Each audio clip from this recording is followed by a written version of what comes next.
What you can see on the clip right now is vanadium ions dissolved into sulfuric acid, and this is heated to a temperature of around 90 degrees Celsius by the water droplets forming on the side of the wall.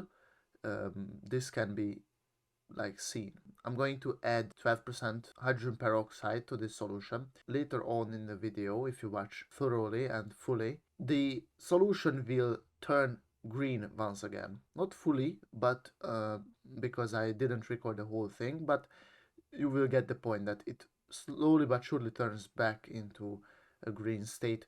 As you can see, the solution turns red, deep red color because of the vanadium ions form probably like V6 or V5 ions, and this is like, and also some polyvanadates and all this bullshit. It is really like complicated chemistry, but they like oxidize into a really high state. You can see there are some dots indicating the oxidation of vanadium because the hydrogen peroxide reacts with it and oxygen is formed during the process. So what you will see in this video is that it will turn green. And why is that? Vanadium exhibits versatile redox capabilities, basically due to its ability to exist in multiple oxidation states. In particular, there are +2, 3, 4, and 5. Also 6, but that is not really common. Neither +2 because it is like really hard to get. You need some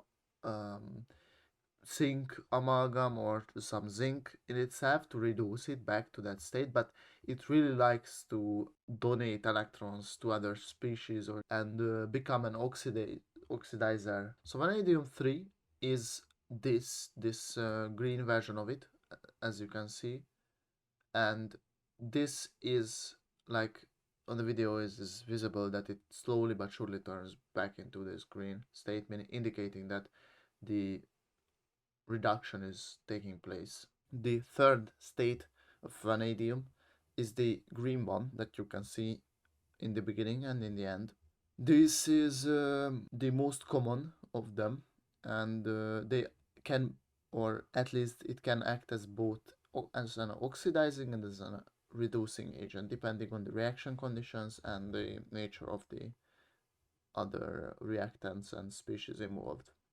So vanadium 4 compounds are the blue ones, notable for their stability and ability to undergo redox reactions, so they like to convert back to vanadium 3 ions.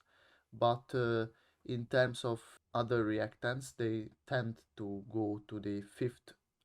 So they can again both oxidize and reduce, and this is why they can form both vanadium 3 and 5 ions.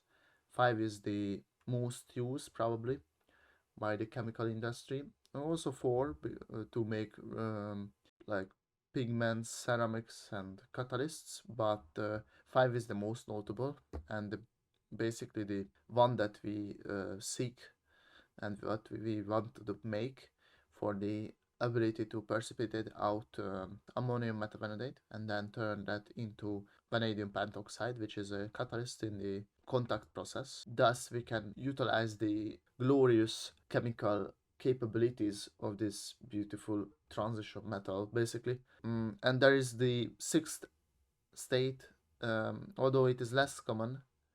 It can also exhibit the sixth state, and it is like really unstable, so it will tend to go back into its lower oxidation state and undergo or reduce other ions, turn back into like 5, 4, 3 or whatever.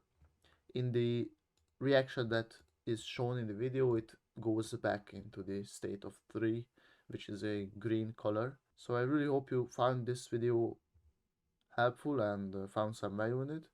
So if you liked it, give it a thumbs up, you know, all the YouTube bullshit, subscribe, whatever. So thanks for watching again. If you want other content like this, make sure you check out the other videos.